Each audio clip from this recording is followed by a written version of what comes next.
وہ چراغ جو کبھی بجھا نہیں۔ ایک چھوٹے سے گاؤں میں زینب نام کی ایک غریب عورت رہتی تھی۔ اس کا شوہر کئی سال پہلے دنیا چھوڑ چکا تھا۔ گھر میں صرف وہ اور اس کا چھوٹا بیٹا حمزہ تھے۔ غریبی اتنی تھی کہ کئی بار دونوں صرف پانی پی کر سو جاتے، لیکن زینب ہمیشہ اپنے بیٹے سے کہتی، بیٹا، غریبی انسان کو چھوٹا نہیں بناتی، گناہ بناتا ہے۔ حمزہ بہت سمجھدار اور محنتی لڑکا تھا۔ اسے پڑھنے کا بہت شوق تھا، لیکن گھر میں بجلی نہیں تھی۔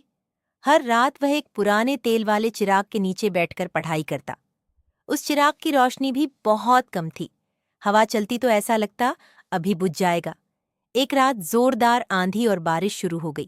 گھر کی ٹوٹی چھت سے پانی ٹپکنے لگا۔ حمزہ اپنی کتابوں کو بچا رہا تھا اور اس کی ماں اپنے ہاتھوں سے چراغ کو ڈھک رہی تھی تاکہ وہ بجھ نہ جائے۔ تبھی حمزہ نے پوچھا، امی، اگر یہ چراغ بجھ گیا تو؟ زینب مسکرائی اور بولی، بیٹا، جس دل میں اللہ پر یقین کا چراغ جلتا ہو اس کی روشنی کبھی نہیں بجھتی۔ یہ بات حمزہ کے دل میں اتر گئی۔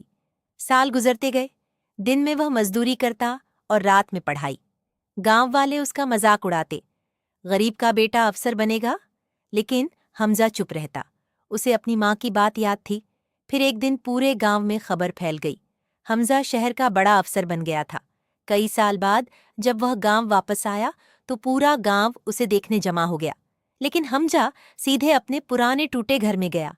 وہاں اس کی بوڑھی ماں وہیں پرانا چراغ جلا رہی تھی۔